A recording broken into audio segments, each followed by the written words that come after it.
Welcome to the Wally Show Aftercast. All the things that we did not get to during the course of the show today. I hate to take a victory lap. I hate to be right all the time or most of the time. Batting average pretty good.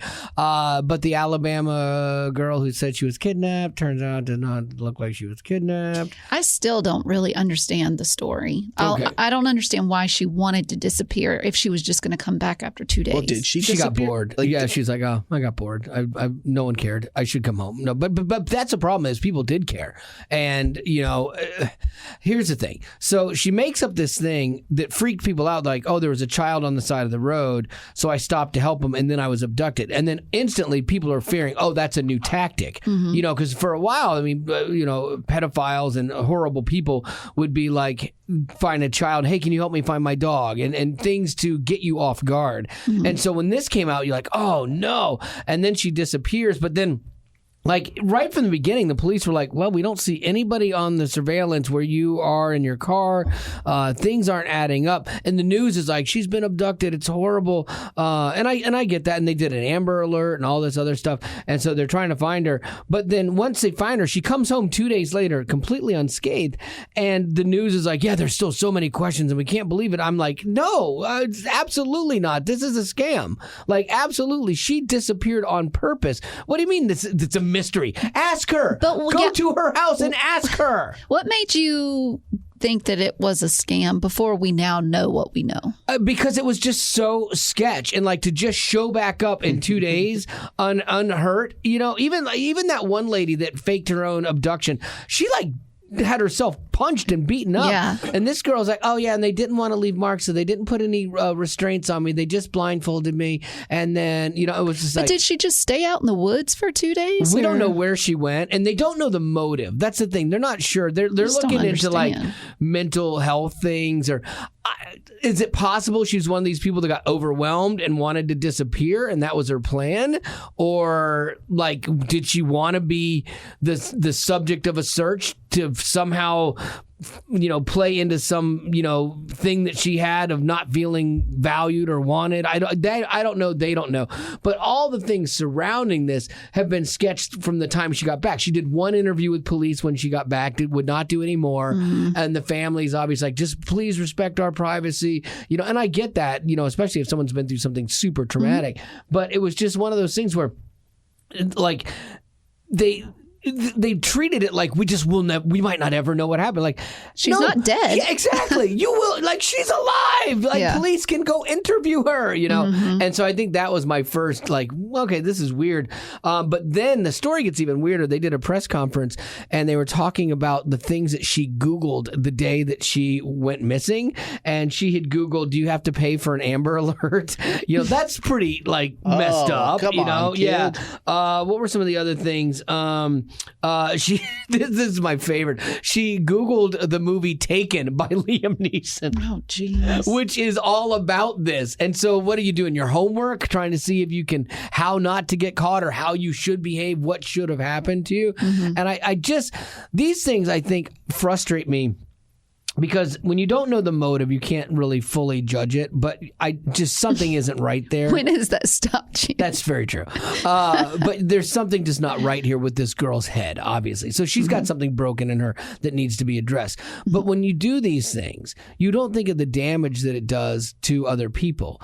And the reality, you pulled resources away from, with officers and other people that could have been looking for someone who really is missing. Right. That's ridiculously selfish. Yeah. You actually made people worry about you that they didn't have to worry about you.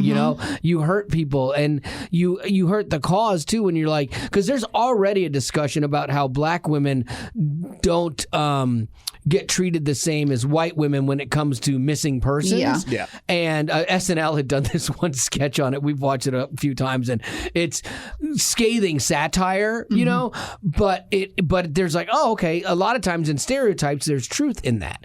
And so when you do this kind of thing, you further the stereotype, or you damage the, hey, they did it right. They did an Amber Alert. They put flyers out. They're actually looking for her. And then now you're like, the next one's like, well, is it this again? You hurt the overall cause. That's what that one girl did that you were just talking about, where she went to like an ex-boyfriend. While she was married. She was gone for like 2 weeks or something. And I mean, she she beat herself up to make her, and she even branded herself to make herself look like she had been a victim. And what's sad is that one I respect a little more because like you had some pain in this one, and like you took a hit on this one. But it is sad, like you're saying, because there are true victims out there, and they're going to have to. Sadly, they're going to have to waste time seeing if this is for real or not. Exactly. And you're just. To play the victim, you're hurting the victim. Exactly. You're hurting the real victims because you're competing for limited resources in this space for helping people. You know, it's just it's a fact. We don't have the resources to find and save everybody. And so when you pull that off of other people that they're looking for to go help you, and you don't need it, and you know you didn't need it, that's a next level. Something's broken in your brain. And that's the thing. We have a lot of things. I mean, we look at active shooters and things like that, and you're like, okay, that's the manifestation of something that's broken in their brain. And that's what needs to be addressed fully. And how do we help people before it gets to these moments? You know, but I would be really curious to what this girl, if she ever owns it, cops to it, apologizes. Yeah. I'd really like to know why. Like what was going on that you just checked out. I mean, look, there are times I'd love to just disappear off the face of the earth, man. That'd be great. Like I'd like the government to not know where I am and not come look at me for taxes. I'd love that, you know. But that's just not life. You have to stay in it and stick it out. So what do you got, Lady Rock? Well, I think we should have his rant ready. It looks like we do because I have a feeling my story is going to cause a big rant. Yeah, I'll wait. But yes, I know your story. Okay. Whew. So country star Jason Aldean, he's got a lot of hits under his belt. You don't like Aldean, though. I don't. I like Aldean. You know what's funny is what bothers me about him is his earrings. Oh, but I have earrings. Dadgummit. But it's just like, you're too old for that. Take them out. Him or me? Well, both. Okay. Yeah. I'm not a big fan. But after this, well, once again, both. But I would say after hearing this story, I'm now a bigger fan of him. Interesting how that worked. Because again, you go broke. Right. And, well, let me, because our parties are like, well, what's going on? I know. Let's go. So country star Jason Aldean is getting some major attention for his most recent single. It's called Try That in a Small Town. Try that in a small town. See how far you make it down the road. Around here we now, it sounds like just any country song. Yeah. It doesn't make sense. But it's actually getting some bad attention. So in the music video, I watched it, footage from the chaos and riots that started after the George Floyd video and the Black Lives Matter protest are shown. So actual news footage. So you see people yelling at cops, robbing businesses. Do you remember that when that all happened? Like they some people had to close their business down because they kept getting robbed. They were breaking their windows. We had friends that lived in a high rise in Dallas and were looking down from their apartment at the people looting and destroying the shops in their apartment building, and they couldn't leave. They're like, we can't walk into that; we'll be killed. Well, and these people that that are like your friends, they did nothing wrong, but these people that are causing all of this chaos, they didn't like what they had seen about George Floyd. They didn't like how the Black Lives Matter was not being respected. And so they're standing up for what they believe in. But I don't know if it was the correct way to do it, especially when you're ruining someone's livelihood. Here's the problem with that. Wrong. Yeah, here's the problem with that. And I want to be very clear inside of this and help you be clear as well.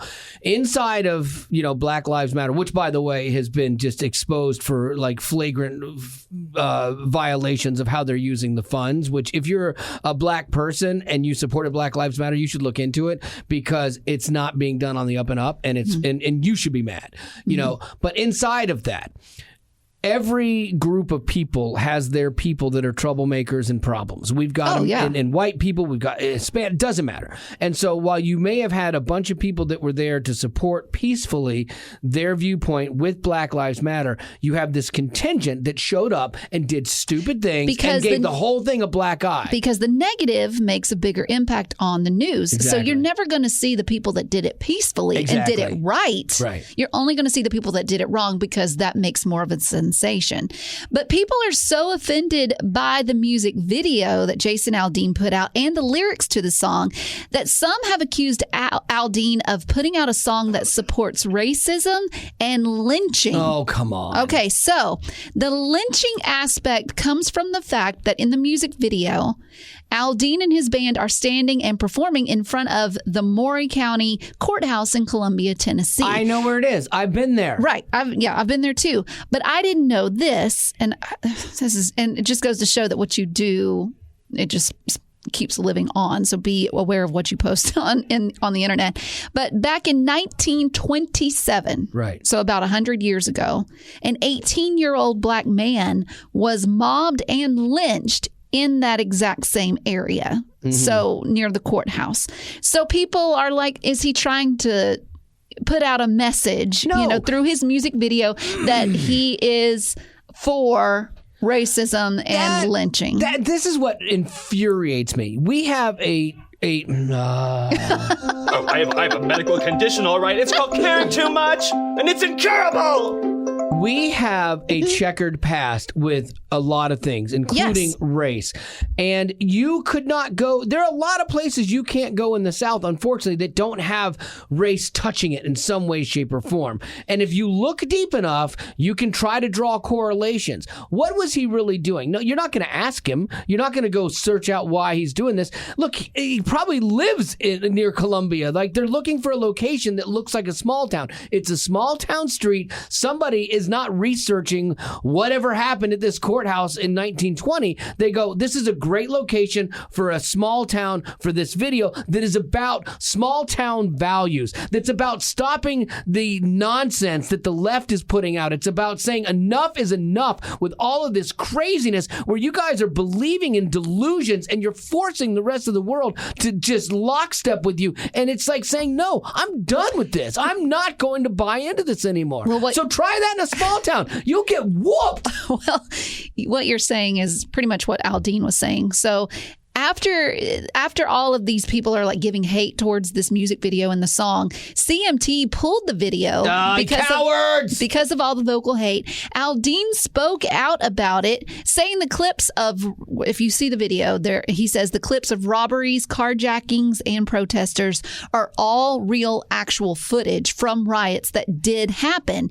His viewpoint of the song is, quote, "It refers to the community that I had growing up, where we took care of our neighbors, regardless of differences of background or belief, because they are our neighbors, and that was above any difference." You know what? In the height of a lot of that racial tension that was going on in our country, I was in that exact square in Columbia, Tennessee. There's a restaurant I went to down there, and I had one of the greatest encounters with a black man there, and it was awesome. We kind of hung out, we talked, and it was how life should be. There was no race involved. There was no discussion of race. It was two guys having a conversation and being kind to each other. Mm-hmm. And that's it. That's small town living, and I love that about that. And it took place in the same place that you could say, well, that was a place of hate. Well, no, that day, 100 years later, right, it was done right. And you can redeem it. Yeah, exactly. We've moved forward. But if you keep bringing up the past, you're only going to think about it, and it's only going to bring more division. And you're bringing hate. You are inciting hate in this. I like the level of this song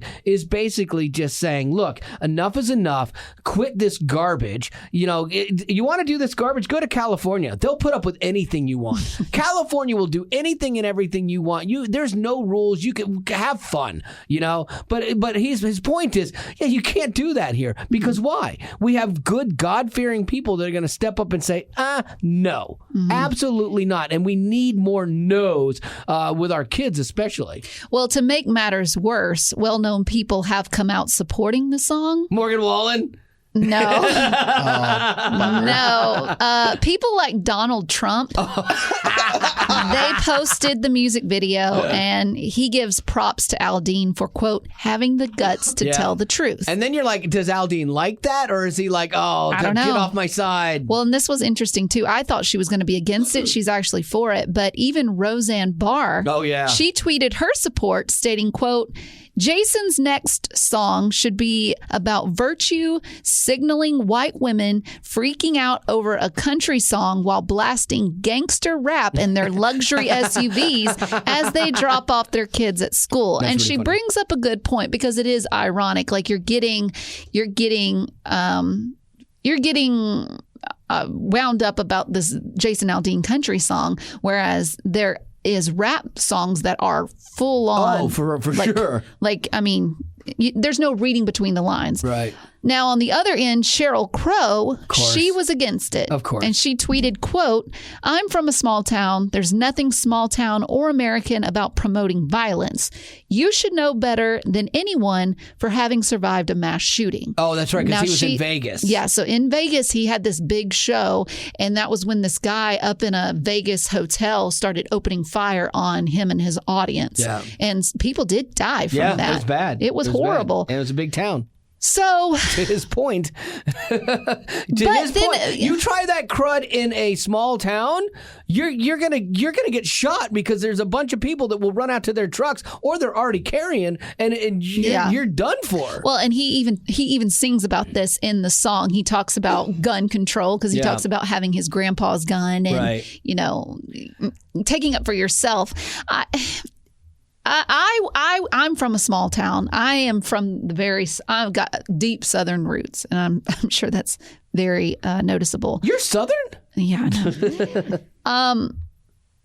I have a problem with this because I think if we keep, it's kind of like what you were saying, if we keep just allowing things like this to happen, allowing people to just act the way they want to, there's no good going to come from that. If you allow a child to just do whatever they want, do what they think is right, they're going to end up being it's going to be a mess. horrible person. They're going to end up the person that's in a tower shooting people. They need boundaries. Absolutely. Like, we all need boundaries. The older, it doesn't matter what age we are, we need boundaries. Yeah. And we're losing those. I had, with regard to the discussion about race, I was watching a TikTok the other day. And again, you can say what you want about TikTok. There's actually some good stuff on there too, outside of James Chapesky. Like, that's great. But like, okay, so Candace Owens is a very intellectual black woman, conservative, Republican, and I personally love what she has to say. So it was fascinating, though. You know how they do the duets where somebody's saying something, but then you have a group of people watching what they're saying and reacting. And so there were these 4 black guys, and they were watching the split screen of Candace Owen, and they were like, "Oh my goodness, I'd never thought of that before." And her point was really good. So the point about slavery, because we've talked about reparations, we've talked about all these things. Slavery has existed from the beginning of time. Beginning of recorded time, we have had slavery in some way, shape, or form. Back in biblical times, back in the times of Aristotle, for them it was so commonplace. You had that so many of the conversations of the day or the analogies of the day were the slave and master. Look at the Bible, slave and master. It was intertwined in our society. Now, it's never been a good thing, okay? So never been a good thing. But it was Europeans, it was white people, it was Turks, it's Muslims, it was Jewish people. Somebody has been enslaved from the beginning of time all the way up until the 1960s, okay? Or not actually the 1960s, before that, with like Abraham Lincoln and things like that, like the 1800s. And so her point was that while you want to blame white men for everything right now, that's what's going on these days, it was white men that ended slavery. It was white men that made the choice to try to integrate schools and to try to solve some racial relations today. So her point was, you can't just go hate all white men, because there's a reverse racism as well. Her point was that it wasn't just black people that have experienced racism, that have experienced slavery. It's been tons of different cultures and all different skin types and tones that have gone through this. And so it's all throughout history. And so our point is, we have to move forward, and so instead of being mad at the people that you think are the problem, they were also the ones that helped solve the problem or moving towards solving it. And so extrapolate that out today to the white man in your office that you think is the problem. He might not actually be. You know, he might actually agree with you that, hey, this is wrong. We need to have better relations. And so when it comes from somebody from that race and from that group, I think it carries a lot more weight. And these guys all sat there and were like, well, dadgum, I hadn't thought of that. And I hadn't either. I'm like, that's a really good point. And I like her stuff personally. But it landed with them, which I think was good because then they share that story and then other people. And before you know it, maybe we make some headway and we stop hating each other for no reason. You know, there's no reason to have this nonsense anymore. So that was a good one. And you even got a little ranty. I love it. I love it. It feels good, doesn't it? Oh, no. You'll sleep better tonight. No. Yeah. It's like burning calories. Yeah, Betty Rock, she was like, I was so mad last night I couldn't sleep. And I'm like, really? That makes me sleep. I hate it. It just makes my You're head not supposed to go. spin. The Bible literally says, don't go to bed angry. I know. My, I understand that. Like when I'm upset about something, I run through all the scenarios in it and I can't stop it. And then I don't sleep well on those nights for sure. And the thing is too, I don't know if it's just my age or it's a new phase I'm going into, but I feel like my brain does not get its second wind until my head hits the pillow and everything is completely quiet. Yeah. And then it's just, and go. I don't know how you sleep at night while taking a nap during the day. Like I can't do that. Like I have to wear myself out and then I just fall asleep. A lot of people are that way. Yeah. I have a lot of friends that are that way. My dad, I think I get it from my dad because he's taken a nap ever since I've known him. Yeah. And he still sleeps great at night. My buddy Greg retired, a while ago, a few years ago, and like every day he takes a siesta. Like he takes a nap like at 3 o'clock every day. My dad does at noon every day. Really? Yeah, it's a great life, man. I'd like to be in that spot. You got any birthdays for us? I do, and this one's pretty late. Nope, I take that back. It is not. I got the date wrong.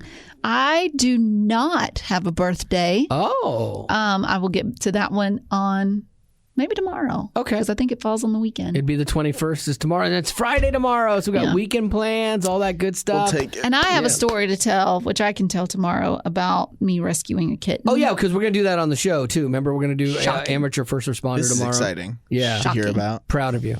Okay, so I have a question from Jeremy. This is kind of serious. Okay. If you could change anything about the way you were raised, what would it be? I'd be rich.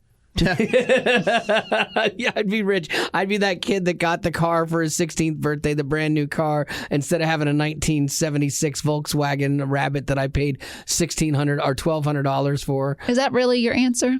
I would like to be rich when I was a kid. You would have been a horrible kid if you were rich. Absolutely. I would have been a horrible rich kid for sure.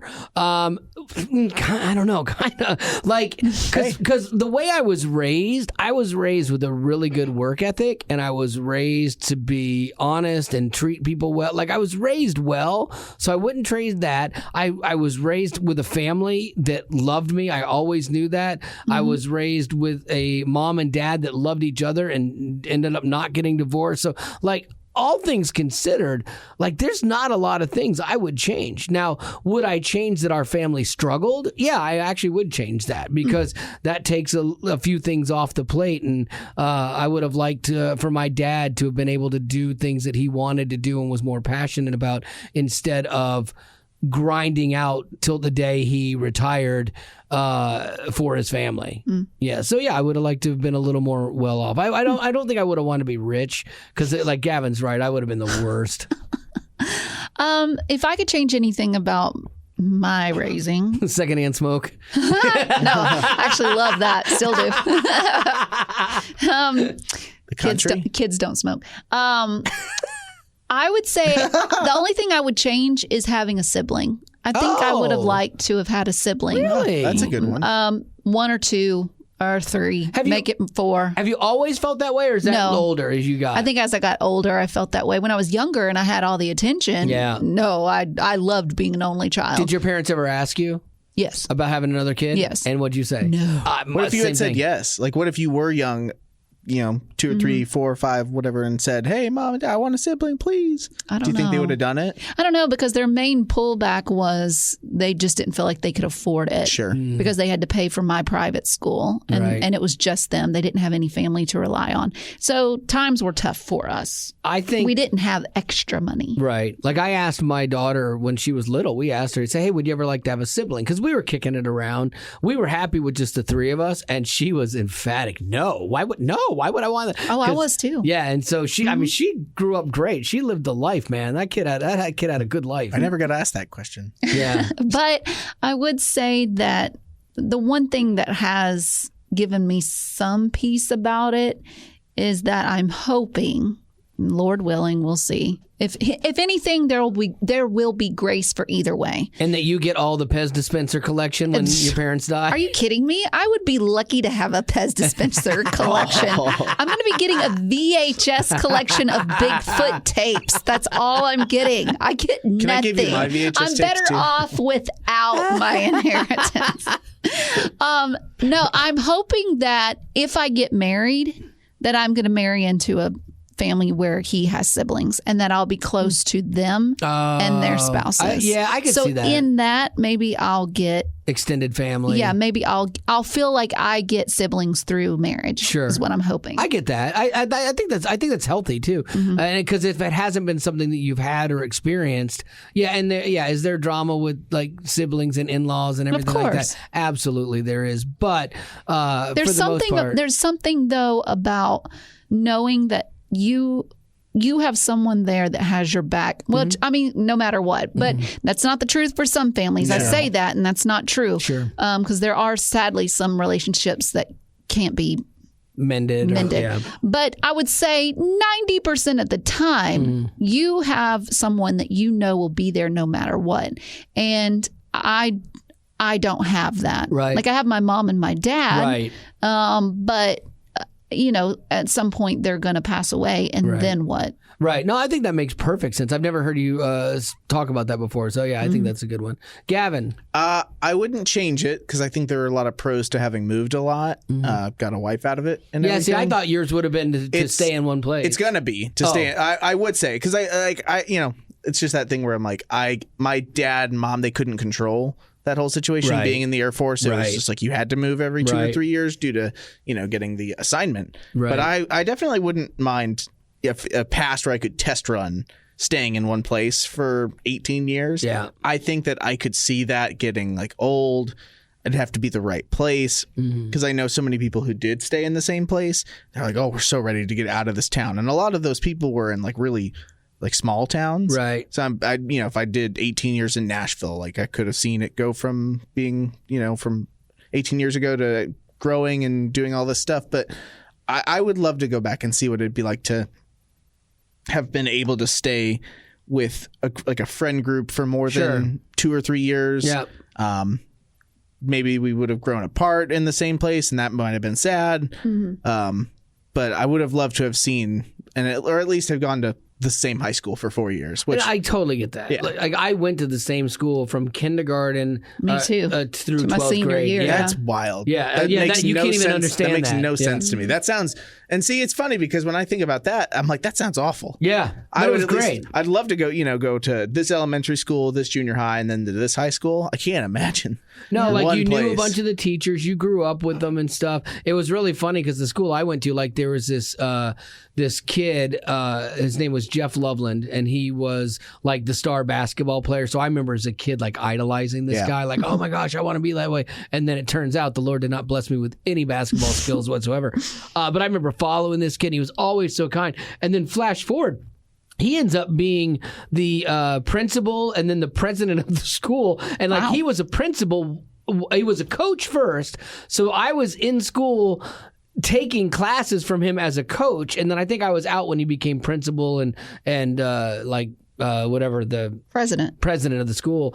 But it was cool. It felt small towny and I really enjoyed that. Yeah, my closest friend that I would consider my best friend, Jerry Ann. is Jerry Ann. Yeah. And I've known her since we were 5 and 6. Oh, that's wild. Yeah. Yeah. I mean, like if I were to say who my best friend is these days, it would be the guy that I was roommates with at college, and we just passed the 10-year mark as far as like actually having known each other. There's this guy that I'm decent friends with, and we were in kindergarten together, and we went to kindergarten, then I moved away, and then they moved us back to the same place, so we got to hang out from like kindergarten, first and second grade, and then we were friends and in the same place for 5th, 6th, and 7th, and then we stayed in good contact, and I was at his wedding a few years ago. Oh, really? They're coming out in August. Man.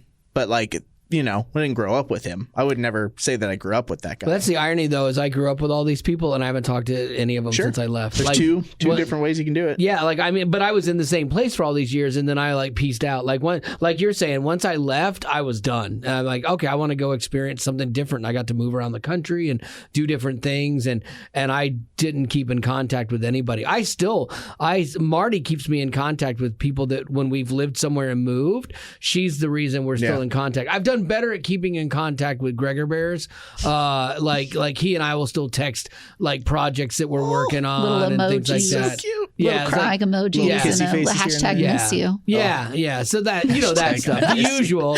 And so Every like day we start with. Yeah. So like, hey, what you doing? No. So like we every maybe once a week or every couple of weeks, like we'll kind of talk and stuff like that. But yeah, I don't have those super tight relationships. I with still people. keep in contact with a lot of people I went to school with. You do? On Facebook. Okay. Yeah. But I wouldn't say like talking wise, I don't. Like the only one that I would say, well, I mean, every now and then I'll get a text from like 2 of my closest friends in my grade. Jerry Ann was a year before me, but we still text and call all the time. But you've known Jerry Ann for what is that, like 30 plus years? Yeah.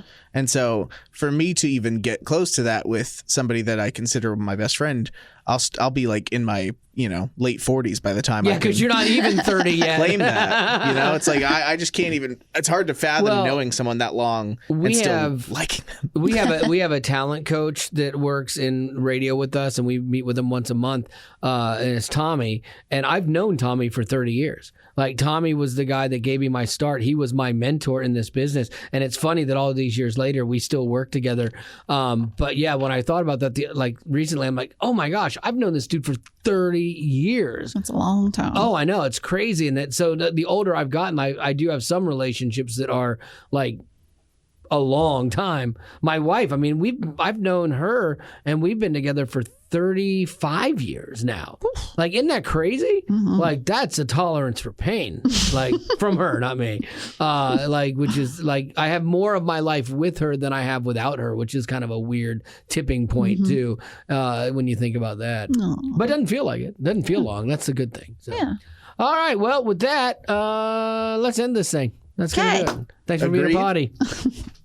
Growing up in poverty has never been easy for children, but with the added challenges of the pandemic, conflict, and natural disasters, families around the world are facing an unprecedented food crisis. Unfortunately, those who are already hungry are now even more desperate. But by sponsoring a child through compassion, you can help provide life-sustaining essentials such as food and clean water. And with your compassionate support, that child can not only survive, but also flourish. You can find out how and choose a child to sponsor when you click on the compassion banner at wayfm.com.